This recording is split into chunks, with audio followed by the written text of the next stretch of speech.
نبی کریم صلی اللہ علیہ وسلم کی خدمت میں ایک صحابی آئے، کہنے لگے السلام علیکم۔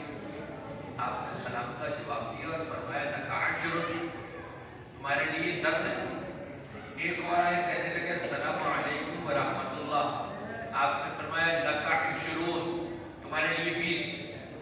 تیسرا آیا، اس نے کہا السلام علیکم ورحمۃ اللہ وبرکاتہ، آپ نے فرمایا لک ثلاثون۔ صحابہ کہنے لگے اللہ کے رسول صلی اللہ علیہ وسلم کیا ہے یہ 10، 20 اور 30؟ آپ نے فرمایا جس نے صرف اتنا کہا نا السلام علیکم، یا جواب دینے والوں میں وعلیکم السلام اتنا کہا، تو ان کے لیے کتنی نیکیاں ہیں؟ 10 نیکیاں، صرف 10 نیکیاں۔ اور جس نے یہ بھی کہا وعلیکم السلام ورحمۃ اللہ، اس کے لیے کتنی نیکیاں؟ ہاں بچوں کی سب کی آواز نہیں آ رہی، بیٹا ادھر دیکھو ادھر۔ اور جس نے یہ کہا وعلیکم السلام ورحمۃ اللہ وبرکاتہ، اس کے لیے، تو آپ کو اگر کوئی 10 روپے دے وہ پسند کریں گے، یا 30 روپے ملے تو وہ پسند کریں گے؟ 30 پسند کریں گے نا۔ تو آپ آئندہ جب بھی گھر میں جائیں یا کسی کو سلام کریں، پورا کہیں السلام علیکم ورحمۃ اللہ وبرکاتہ۔ اور اگر آپ کو کوئی سلام کرے تو آپ جواب دیں وعلیکم السلام ورحمۃ اللہ وبرکاتہ۔ ٹھیک ہے، پہلا سبق تو آپ کو یہ مل گیا۔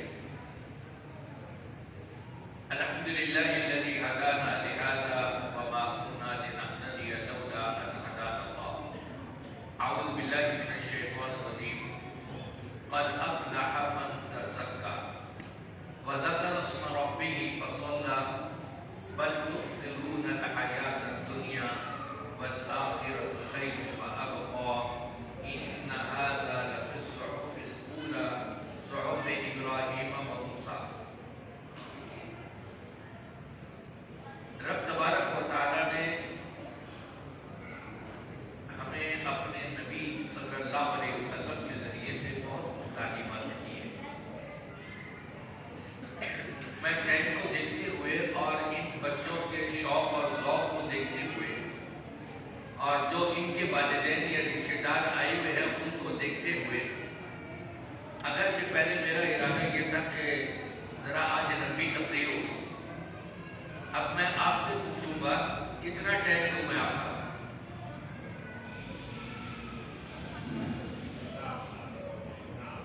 نہیں جی، مجھ پر نہ چھوڑے، آپ حضرات بتائیے، بڑے حضرات جو بیٹھے ہوئے ہیں پیچھے، آپ کتنا ٹائم بڑے آرام سے، سکون سے، اطمینان سے، بغیر پریشانی کے دے سکتے ہیں؟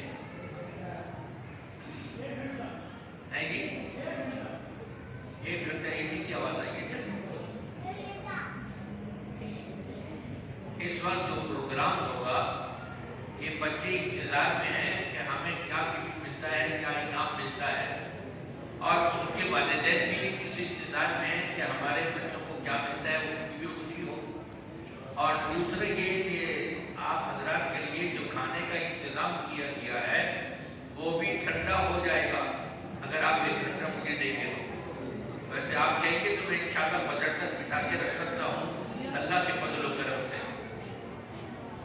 لیکن میری کوشش ہوگی 10 سے 15 منٹ مختصر سی گفتگو اور اہم بات میں آپ کے سامنے رکھنا چاہوں گا۔ کسی کی آواز نہیں آنی چاہیے، یہ قاری حضرات ہیں اور اس پر ذرا توجہ کریں۔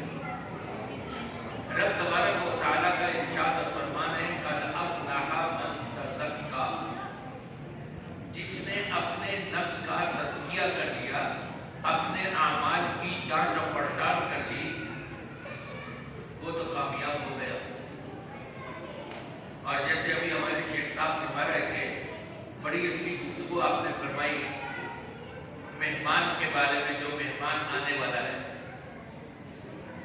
مہمان جسمانی بھی ہوتا ہے اور مہمان روحانی بھی ہوتا ہے۔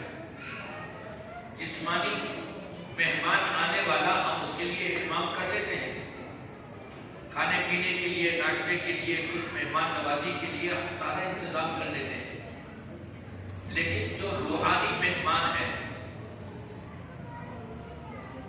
جو ہمارے پاس آنے کے بعد جب ہم سے رخصت ہو جائے گا نا، 1 سال کے بعد آئے گا پھر۔ جسمانی مہمان تو آتے رہتے ہیں جلدی جلدی، لیکن وہ 1 سال سے پہلے نہیں آئے گا، لیکن ہمیں نہیں خبر کہ وہ آئندہ سال ہماری اس سے ملاقات ہو سکے گی یا نہیں، یا اس کی ہم سے ملاقات ہو سکے گی یا نہیں۔ یہ ہے روحانی مہمان جو رمضان المبارک کا مہینہ، اور اسی رمضان المبارک کے مہینے کی مناسبت سے اللہ نے ایک اور مہمان ہم کو روحانی عطا کیا ہے۔ آپ میں سے کوئی صاحب بتائیں گے وہ کیا ہو سکتا ہے؟ اسی رمضان المبارک کی مناسبت سے وہ ہے اللہ کی کتاب قرآن کریم۔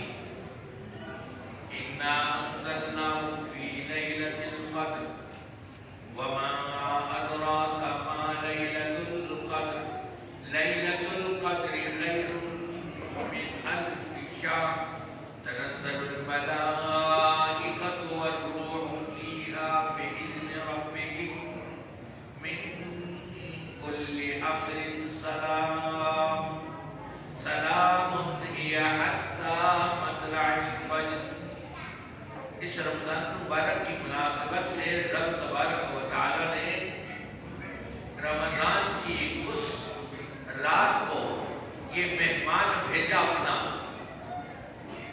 لوح محفوظ سے آسمان دنیا تک نزول فرمایا، اور اس کے بعد وقتاً فوقتاً نبی کریم صلی اللہ علیہ وسلم پر اس کا نزول ہوتا رہا۔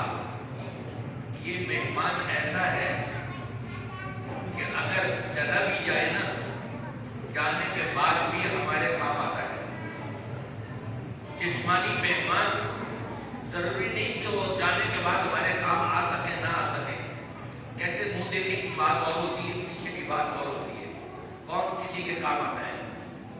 لیکن یہ مہمان ایسا ہے کہ ہم سے رخصت ہو جانے کے بعد، سے چلے جانے کے بعد بھی ہمارے کام آتا ہے۔ کہاں پر کام آئے گا؟ پہلے دنیا میں، دوسرا قبر میں، اور تیسرا آخرت میں۔ ہاں جی، پہلا کیا بتایا میں نے؟ پہلے کہاں کام آئے گا؟ ذرا سب کی آواز آنی چاہیے۔ اور دوسرے نمبر پر کہاں؟ قبر میں، اور تیسرے نمبر پر آخرت میں۔ کس طرح سے کام آئے گا؟ یہ اللہ کا کلام قرآن کریم، جس کے بارے میں نبی پاک صلی اللہ علیہ وسلم نے دنیا کی مناسبت سے یہ خوشخبری دے دی اور یہ بتا دیا، آگاہ کر دیا۔ اِنَّ مِنَ النَّاسِ أَهْلُ اللَّهِ، لوگوں میں کچھ لوگ ایسے، کچھ لوگ، سارے نہیں، فرمایا کچھ لوگ ایسے ہیں جو اللہ کے ولی ہیں، اللہ والے، جو اپنے آپ کو دنیاوی زندگی میں اللہ والا بنا لے تو اس کا کیا مقام ہوگا، کیا مرتبہ ہوگا۔ من کان للہ کان اللہ لہ، جو کہ اس نے اپنے آپ کو اللہ والا بنا دیا ہے، اب اللہ اس کا اپنا ہو جاتا ہے۔ اور نبی پاک صلی اللہ علیہ وسلم کا ارشاد اور فرمان، الدنیا کلھا ملعونہ، دنیا ساری کی ساری کے اوپر اللہ نے لعنت بھیجی ہے، پھٹکار بھیجی ہے ساری دنیا میں، مگر 3 چیزیں ہیں جن پر اللہ کی لعنت نہیں۔ عالم، اللہ کی کتاب قرآن کریم کو سکھانے والا، جاننے والا، سکھانے والا، اور دوسرا وہ متعلم، اللہ کی کتاب کو سیکھنے والے۔ یہ سارے کے سارے بچے ماشاءاللہ یہاں جو بھی موجود ہیں، یہ اللہ کی کتاب کو یہاں سیکھ رہے ہیں، اور ان کے اساتذہ کرام جو ہیں وہ ان کو سکھا رہے ہیں۔ اور تیسرا ومن والا، جو ان کی معاونت کرے، ان کی ہیلپ کرے، ان کی مدد کرے۔ کس کس کی مدد کرنی ہے اور ہیلپ کرنی ہے؟ جو بھی ماں باپ اپنے بچوں کو قرآن سکھانے کے لیے مسجد میں بھیج رہے ہیں، یقیناً یہ اس کے اندر شامل ہے۔ یہ اللہ کی لعنت سے محفوظ ہے، بلکہ اللہ کی رحمتوں میں آئے ہوئے ہیں۔ اللہ کی طرف سے ملنے والی مغفرتوں کو اپنا حصہ بنایا ہوا ہے۔ کتنے خوش نصیب ہے ماں باپ بھی، وہ ماں باپ جنہوں نے اپنے بچوں کو قرآن کریم سیکھنے کے لیے مسجد میں بھیج دیا اور روزانہ ان کو تیار کر کے بھیجتے ہیں۔ اور اسی طرح ماشاءاللہ یہاں تو بچیاں بھی پڑھ رہی ہیں۔ اس سال تو میں امتحان لینے کے لیے نہیں آ سکا، اپنا قافلہ لے کر کے کچھ مجبوری ہو گئی تھی۔ مجبوری کیا بلکہ جو بھی مجھے کہیں بلاتا ہے میں کہتا ہوں اسے اس روز یاد نہیں کرائیے گا، اپنی مشغولیت کی وجہ سے میرے ذہن میں نہیں رہتا۔ وہ دن آ گیا اور 10:30 بجے مجھے فون آیا یہاں سے، حضرت آپ آئے گی؟ میں نے کہا باقی آپ صحیح کہہ رہے ہیں، اور میں نے تو آپ کو یہ کہا تھا کہ آپ اسے یاد دلائیں گے۔ اب آپ 10:30 بجے یاد دلا رہے ہیں جبکہ 8 بجے ہم یہاں پہنچنا تھا۔ اب کیا کریں؟ پہنچیں گے تو آدھا پونا 1 گھنٹہ تو لگ ہی جائے گا۔ بچے سب اس میں منتظر ہوں گے کہ کب چھٹی ہوتی ہے، کب ہمیں چھٹکارا ملتا ہے اور یہاں سے جائیں۔ تو اس وجہ سے میں اپنا قافلہ لے کے یہاں امتحان کے لیے اس مرتبہ نہیں آ سکا، لیکن اس سے پہلے جب بھی میں آتا رہا تو میں نے ماشاءاللہ بچوں سے، لڑکوں سے بہتر لڑکیوں کی کلاس پائی۔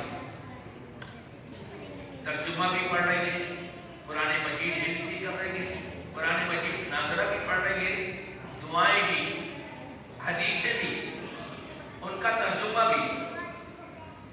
بچیوں کا رزلٹ ماشاءاللہ اچھا آتا تھا، جس کا وقت مجھے نہیں معلوم۔ ہاں اتنی بات ضرور ہے، مجھے یہ خوشی ہوئی ان 2 بچوں نے یا 3 بچوں نے تلاوت کری۔ پہلے سے میں نے یہ بہت عمدہ پایا ان بچوں کو۔ گزشتہ سالوں کے مقابلے میں اس سال جن بچوں نے تلاوت کی ہے بڑی اچھی اور بڑی عمدہ کی ہے، قرآن سے جڑے ہوئے ہیں۔ ظاہر بات ہے کہ استادوں کی اور معلمات ان کی استادیوں کی محنتیں ہیں، اور ان کے ماں باپ نے چونکہ اپنی بچیوں کو قرآن سے جوڑا ہے، ان کے ماں باپ نے اپنے بچوں کو قرآن سے جوڑا ہے، تو وَمَن وَالَاهُ اس کے اندر وہ شامل ہو کر کے اللہ کی رحمتوں میں آ جاتے ہیں اور اللہ کی لعنت اور پھٹکار سے محفوظ ہو جاتے ہیں۔ کتنے خوش نصیب ہے یہ ماں باپ کہ جو اپنے بچوں کو قرآن سے جوڑ رہے ہیں۔ اپنے بچوں کو ڈائریکٹ قرآن سے جوڑ دیا تو ان ڈائریکٹ ان کے ماں باپ بھی جڑ گئے۔ لیکن اس کے ساتھ ساتھ میں ان کے ماں باپ کو یہ کہوں گا کہ گھر میں بھی بچوں کو ذرا بٹھایا کریں اور خود بھی قرآن مجید کی کچھ تلاوتیں ہو، ترجمہ ہو، بچوں سے کچھ پوچھا کریں۔ قرآن کی مناسبت سے یہاں جڑے بچوں سے حدیثیں پوچھ لیں، آپ حدیثیں سنائیں گے، آپ ترجمہ سن لیں اس کا، وہ ترجمہ سنائیں گے۔ بچوں سے سینکڑوں دعائیں وہ آپ کو سنا دیں گے۔ بہت سی دعائیں تو بچوں نے اور بچیوں نے وہ یاد کی بھی ہوں گی یہاں پر کہ جو شاید ان کے ماں باپ کو وہ ساری دعائیں نہ کی، وہ اپنے ماں باپ سے بھی فوقیت لے گئے۔ اس کا اجر اور ثواب کس کو ملا ہے؟ ان کے ماں باپ کو، کیونکہ ان کے ماں باپ نے تو اپنی بچیوں کو اور اپنے بچوں کو یہ قرآن سے جوڑنے کے لیے یہاں مسجد و مدرسے کے اندر بھیجا ہے۔ تو میری دعا ہے کہ اللہ تبارک و تعالیٰ ان بچوں کے دل ہمیشہ کے لیے قرآن سے جوڑے رکھے، اور اللہ تبارک و تعالیٰ ان کے والدین کو دنیا اور آخرت کی خوشیاں نصیب فرمائے۔ یہ دنیا تو ختم ہو جانی ہے، یہ میں آپ کو جو شروع میں کہا تھا نا کہ دنیا کا فائدہ، قبر کا فائدہ اور آخرت کا فائدہ۔ دنیا کا فائدہ بتایا، اس کے ساتھ سے میں قبر کا اور آخرت کا بتا دیتا ہوں۔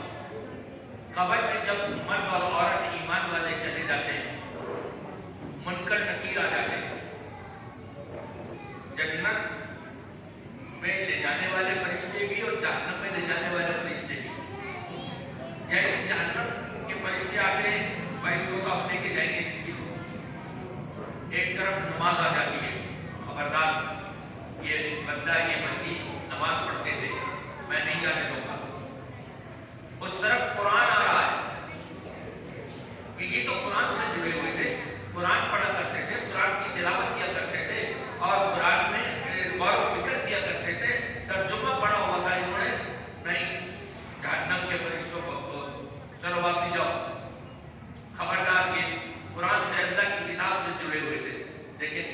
فائدہ ہے. اور بھی اعمال آتے ہیں وہاں پر، روزہ بھی آتا ہے. اور آخرت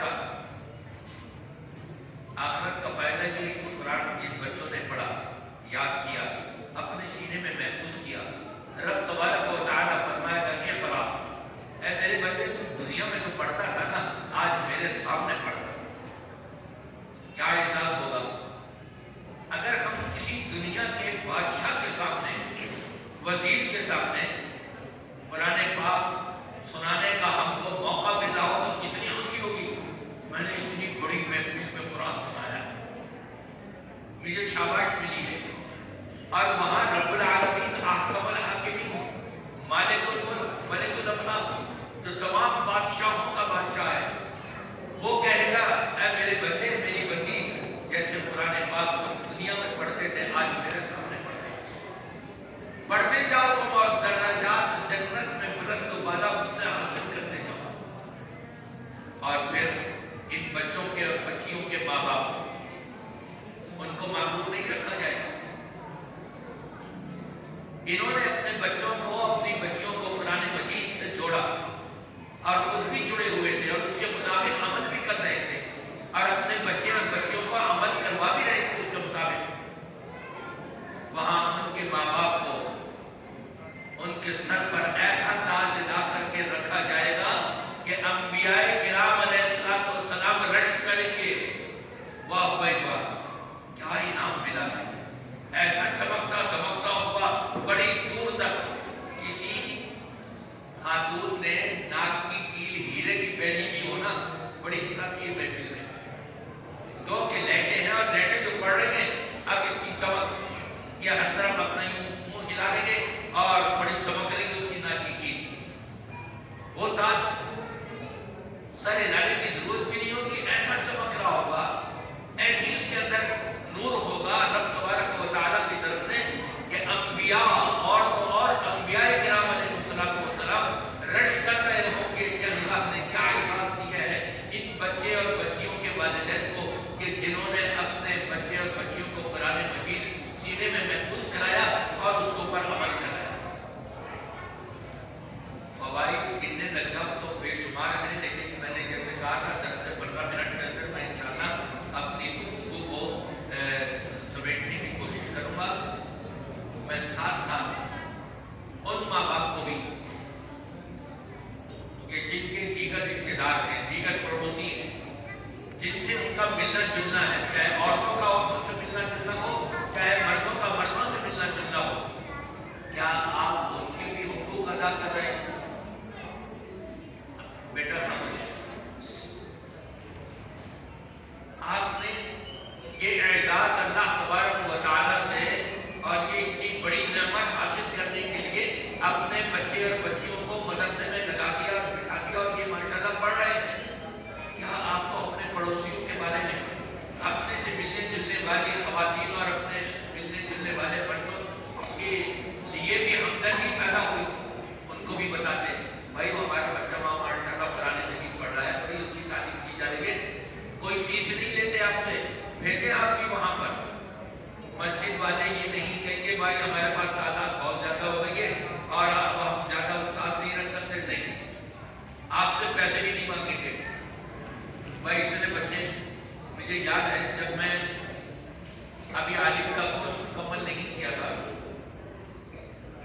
تو میں وہاں ایک مسجد میں بکس روڈ کی محمدی مسجد کی بات ہے، وہیں سے فارغ ہوا، آخری سال تھا. تو میں قاری صاحب کو جب دیکھتا تھا نا میرے بڑا دکھ ہوتا تھا، وہ ٹانگوں پہ ٹانگے پہنائے ہوئے اور پار لے کر کے بیٹھے ہوئے اور 13-14 بچے، کیا ان کا حق ادا ہو رہا ہے، کیا نہیں ہو رہا، اللہ کو کیا جواب دیں گے. ایسی دل میں آئی خواہش اگر میں ہوتا نا ان کی جگہ سے تو انشاءاللہ ان بچوں کا حق ادا کروں. اللہ کو پتہ نہیں وہ میرے دل کی بات زبان پر نہیں آئی تھی، دل کی بات دل میں ہی تھی، اللہ کو ایسی پسند آئی کہ وہاں سے فارغ ہونے کے بعد اللہ نے مجھے وہی لگا دیا. 1 سال میں نے پورا مکمل نہیں کیا ابھی اور میرے پاس 7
میں یہ دعا کر رہا تھا کہ اللہ تبارک و تعالیٰ اس ادارے کو بھی دن دگنی اور رات چوگنی ترقی عطا فرمائے، اور یہاں جو اساتذہ ماشاءاللہ پڑھا رہے ہیں اور جو معلمات ماشاءاللہ یہاں دل جمی کے ساتھ پڑھا رہی ہیں، آپ دیکھیں صرف قرآن نہیں پڑھایا جا رہا، قرآن کا ترجمہ بھی پڑھایا جا رہا ہے۔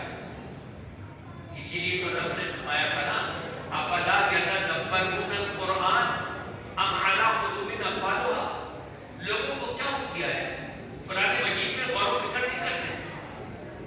آپ سوشل میڈیا کے اوپر سنیں گے بڑے بڑے مفتیوں سے، بڑے بڑے مولویوں سے، جبے کبے شبے پہننے والوں سے کیا کہیں گے، نہیں نہیں قرآن کا ترجمہ نہیں پڑھنا ورنہ بگڑ جاؤ گے، گمراہ ہو جاؤ گے۔ کہاں تک کل بات رب فرما رہا ہے افلا یتدبرون القرآن، تو قرآن مجید کے اندر غور و فکر نہیں کرتے۔ غور و فکر تو اسی وقت ہوگا نا جب ہم ترجمہ پڑھیں گے، جب ترجمہ ہی نہیں پڑھیں گے ہم تو غور و فکر کیا ہوگا؟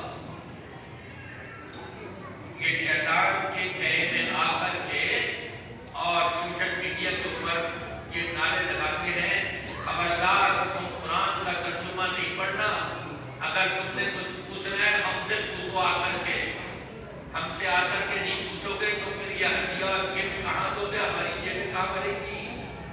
مقصد تو یہی ہے نا، یہ الفاظ تو ان کے نہیں ہے لیکن کا عمل بتا رہا ہے یہ کہ تم سے قرآن کی تلاوت کرو بس، اس میں شک نہیں۔ قرآن کی تلاوت کرنے میں نبی پاک صلی اللہ علیہ وسلم نے ارشاد فرمایا الف لام میم، فرمایا الف کے اوپر 10 رحمتیں، 10 درجے، لام کے اوپر 10 درجے اور میم کے اوپر 10 درجے، صرف اتنا پڑھنے میں 30 نیکیاں اللہ تبارک و تعالیٰ عطا فرما دیتا ہے، اس میں کوئی شک ہی نہیں ہے۔ لیکن ایک شخص صرف تلاوت کرتا رہے، اس کو پوری زندگی موت آتے تک یہ نہ پتہ لگے قرآن مجھ سے کیا مطالبہ کرتا رہا اور میں نے کیا کرنا تھا کیا نہیں کرنا تھا، کیا جنت مل جائے گا؟ رب تو بڑی ناراضگی کے ساتھ فرما رہا ہے افلا یتدبرون القرآن، لوگوں کو کیا ہو گیا قرآن مجید میں غور و فکر نہیں کرتے، ام علی قلوب اقفالها، یہ ان کے دلوں کو تالے لگ چکے ہیں۔ جب ہم غور و فکر نہیں کریں گے، ترجمہ نہیں پڑھیں گے، یہ بھی تو مولوی تالے لگا رہے ہیں کہ تم ترجمہ مت پڑھنا، اس لیے کہ ان کی جیبیں نہیں بھریں گی، لوگ ان سے جا کے مسئلے مسائل نہیں پوچھیں گے۔ شیعہ اپنے مطلب کا بتائے گا، دیوبندی اپنے مطلب کا بتائے گا، بریلوی اپنے مطلب کا بتائے گا۔ اور ابھی تو بڑی حیرانگی ہے، سوشل میڈیا نے لوگوں کو کھول کر کے رکھ دیا ہے، دونوں مفتی اور دیوبندی ایک یہ کہہ رہے ہیں نماز جنازہ میں سورہ فاتحہ نہیں پڑھنی، دوسرا مولوی کہہ رہا ہے سورہ فاتحہ پڑھنی ہے، دونوں کے دونوں دیوبندی، تیسرا مولوی وہ بھی دیوبندی، دعا کے طور پہ پڑھیں گے اگر پڑھنی ہے تو، اول تو ضرورت ہی نہیں، اور اگر پڑھنی ہے تو دعا کے طور پہ۔ ان مولوی صاحب سے یہ پوچھ لیں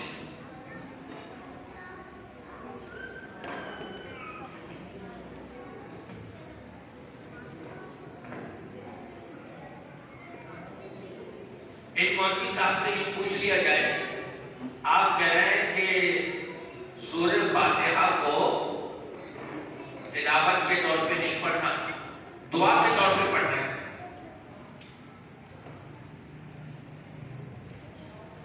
نبی کریم صلی اللہ علیہ وسلم نے کیا یہ بتایا، خلفائے راشدین نے، یہ صحابہ کرام نے، کہ چاروں اماموں میں سے کسی ایک کا بتا دے انہوں نے کہا ہو کہ دعا کے طور پہ پڑھو گے تلاوت کے طور پہ نہیں پڑھو گے۔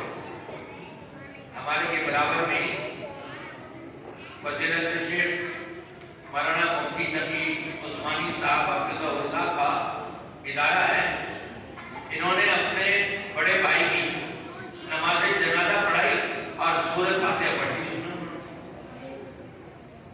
کیا دعا درود سے پہلے کی جاتی ہے یا درود کی بات کی جاتی ہے. وہاں حدیث کے اندر تو یہ آیا ہے کہ پہلی تکبیر کے بعد سورۃ الفاتحہ یا کوئی اور تلاوت، دوسری تکبیر کے بعد درود ابراہیمی، اور تیسری تکبیر کے بعد دعائیں. دعاؤں کا لفظ وہاں ہے، پہلی تکبیر کے بعد تو دعا کا لفظ نہیں ہے. آپ نے یہ کیسے کہہ دیا کہ جی سورۃ فاتحہ اگر کوئی پڑھنا چاہے تو دعا کے طور پہ پڑھے گا، تلاوت کے طور پہ نہیں پڑھے گا اپنی طرف سے؟ اب آپ دیکھیں تینوں کے تینوں دیوبندی ہیں اور بڑے چوٹی کے مفتی ہیں، ایک کا کچھ بیان، دوسرے کا کچھ اور تیسرے کا کچھ. اور پھر سوشل میڈیا کے اوپر جو کہ میری بھی تھوڑے چھوٹے موٹے بیان آتے رہتے ہیں، 4-5 منٹ کے کلپ، ابھی تقریباً 10-12 دن سے تو رکا ہوا ہے.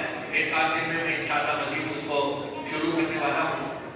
جو بھی چیز ایسی میرے سامنے آتی ہے میں ان مفتیوں کی بات سنواتا ہوں وہاں پر، اور پھر اس کے بعد تبصرہ کرتا ہوں اور ان مفتی سے سوال کرتا ہوں. پچھلے سال رمضان میں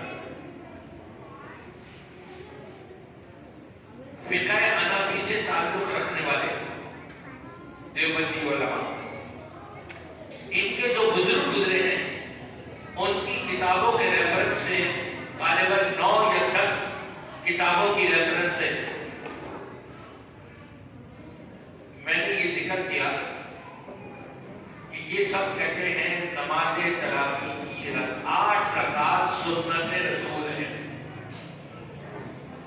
اب اس کے بعد میں نے مفتی طارق مسعود صاحب کی وہ سنایا کہ 20 ہے، مفتی اکمل صاحب کی، فلاں مفتی کی. اب میں نے یہ سوال کیا، حضرت میں تو کچھ نہیں کہوں گا آپ کو، لیکن ایک سوال کروں گا، اس سوال کا جواب دے دیجیے. یہ آپ ہی کے اساتذہ ہیں، آپ ہی کے بزرگ ہیں، آپ ہی کی جماعت کے علماء ہیں جو یہ لکھ رہے ہیں. علامہ انور شاہ کاشمیری رحمۃ اللہ علیہ نے بھی، جو پکے دیوبندی اور حنفی ہیں، لکھتے ہیں اس کے بغیر چارہ ہی نہیں. یہ بات مانے بغیر کہ اللہ کے رسول اللہ صلی اللہ علیہ وسلم نے تو 8 رکعت تراویح اور 3 وتر پڑھائے. سارے حوالے دے دیے میں نے 8, 10, 9, 10 کتابوں کے. پھر میں نے کہا میرا ایک سوال ہے کہ ان کی گفتگو میں سچائی ہے یا آپ کی گفتگو میں سچائی ہے؟ آپ اپنے استادوں کو جھوٹا کہیں گے یا آپ اپنے آپ کو جھوٹا کہیں گے؟ یہ مجھے بتا دیں. پچھلے سال مفتی طارق مسعود صاحب سے کسی نے رمضان کے اندر یہ سوال کر دیا. میں قرآن نہیں پڑھا ہوا، حفظ نہیں ہے، مجھے یاد نہیں، میں تراویح میں خود دیکھ کر کے پڑھنا چاہتا ہوں، کیا پڑھ سکتا ہوں؟ مفتی طارق مسعود صاحب نے یہ جواب دیا، 1-2 صحیح روایتیں ہیں. یہ الفاظ میں 1-2 صحیح روایتیں ہیں دیکھ کر کے پڑھنے کی نفلی نماز میں، لیکن ہمارا تعلق فقہ حنفیہ سے ہے. فقہ حنفیہ میں منسوخ ہے. میں نے ان کی یہ بات بھی اس میں سنوائی. اور دوسرا کلپ جس میں انہوں نے یہ کہا تھا کہ اگر قرآن پاک کی آیت آ جائے اور نبی کریم صلی اللہ علیہ وسلم کی صحیح حدیث آ جائے، اس کے مقابلے میں امام ابو حنیفہ رحمۃ اللہ علیہ کا صحیح قول بھی آ جائے، اور جو اس قول کو مانے گا، قرآن کو حدیث کو چھوڑ دے گا، اسلام سے خارج ہے. یہ الفاظ ہیں. میں نے وہ بھی سنوایا اس میں. تو میں نے مفتی طارق مسعود صاحب کو خطاب کرتے ہوئے کہا، حضرت مجھے یہ بتا دیجیے، میں نہیں کہوں گا کہ آپ اسلام سے خارج ہیں یا نہیں، لیکن آپ نے جو بات کہی ہے اس کی مناسبت سے آیا آپ دائرۂ اسلام میں ہیں یا خارج ہے، آپ خود ہی فیصلہ کر کے بتا دیجیے. آج تک کوئی جواب نہیں آیا. یہ وجہ کیا ہے؟